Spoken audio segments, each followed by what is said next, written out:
रसिया की सरकार ने स्पॉन्सर कर दुनिया भर में कम्युनिस्ट पार्टी की रचना की। इसका एक हिस्सा हमारे यहां बना। जैसे ही रसिया में साम्यवादियों की सरकार का गठन हुआ, यहां पर 1925 में सीपीआई की स्थापना हुई, कम्युनिस्ट पार्टी ऑफ इंडिया।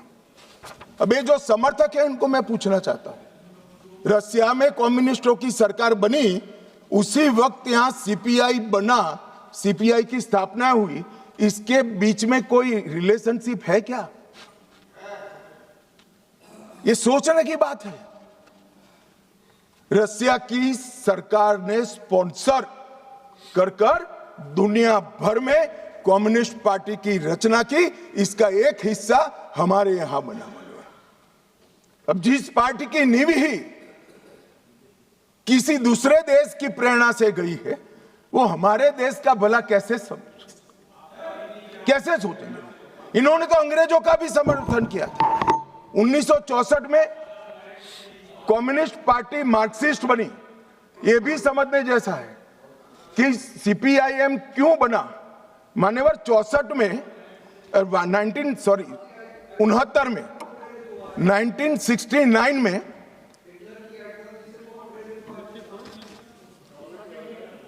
हो गया। बोलूं यार, मुझे उकसाओ मत, आज मैं तय कर आया हूं, पूरी बात बताऊंगा।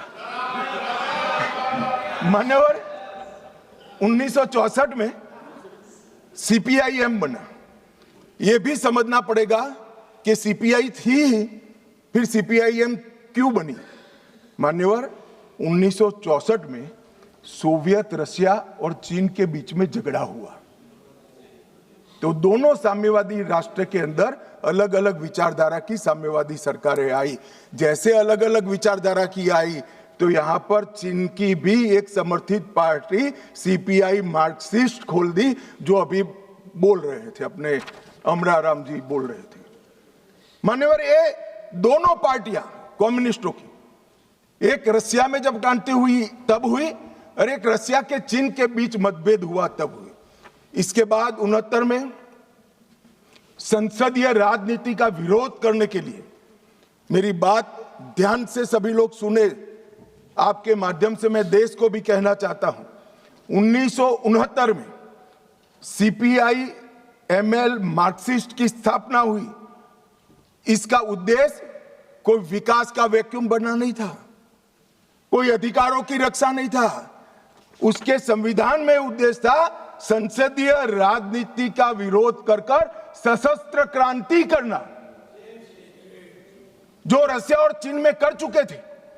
मगर यहां राजाशाही नहीं बची थी, अंग्रेज यहां था नहीं, यहां संविधान से चलने वाली एक लोकतांत्रिक सरकार बन गई थी।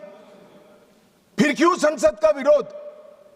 चुनाव लड़ते, जीत कर आते, अपनी बातों को लोगों को मनवाते, मगर वैसे तो कोई बात सुनेगा नहीं। इसलिए सशस्त्र क्रांति, क्रांति कई प्रकार की होती है। वैचारिक क्रांति होती है, कुछ लोगों ने गीतों लिखकर क्रांति की है, महात्मा जैसे लोगों ने अहिंसक क्रांति करी थी। इन्होंने सशस्त्र क्रांति और दूसरा संसदीय राजनीति का विरोध करना, ये दो उद्देश्यों के साथ सीपीआई मार्क्सिस्ट बना। और मान्यवर यही आज के माओविस्ट है।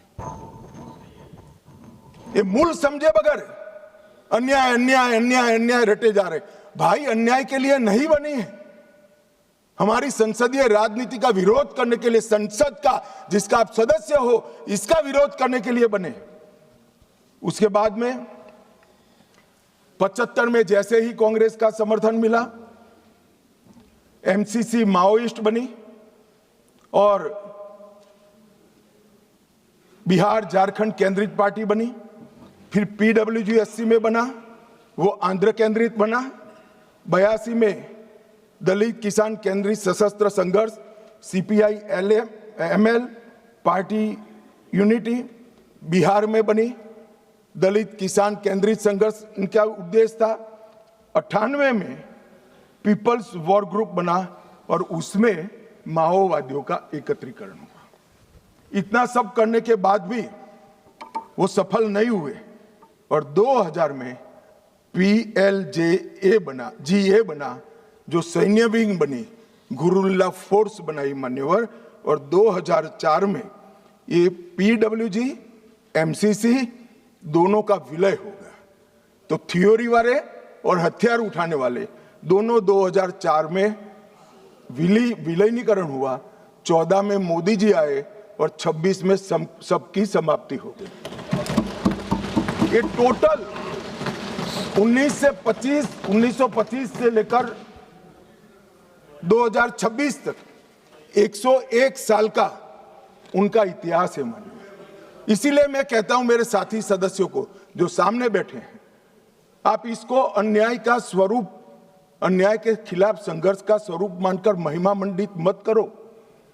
हम जिस सदन में बैठे हैं इसका विरोध करने के लिए वो जन्मे हैं।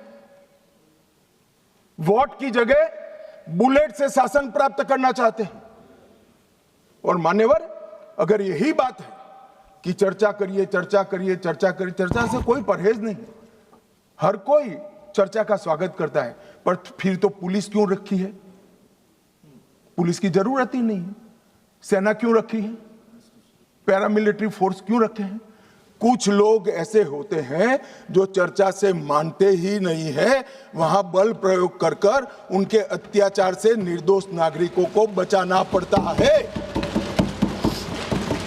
जब नक्सलवादियों ने सैकड़ों निर्दोष किसानों को बम लगा लगा कर पैर बगैर का कर दिया, कई स्कूलों में रेड कर कर 8 साल के, 9 साल के, 10 साल के बच्चों को उठाकर ले गए और नक्सलवाद की सेना में भर्ती कर दिया, और क्या हम मूक दर्शक बनकर खड़े रहे? ये भारतीय जनता पार्टी की सरकार है। हर नागरिक की सुरक्षा नरेंद्र मोदी ने सुनिश्चित करी है। जो भी अन्याय करेगा नागरिकों के साथ, समझा तो ठीक है मान्यवर, वरना फोर्स इसी के लिए बनाई गई है। इसका उपयोग भी होगा, परिणाम भी आएगा, और आज आ भी गया है।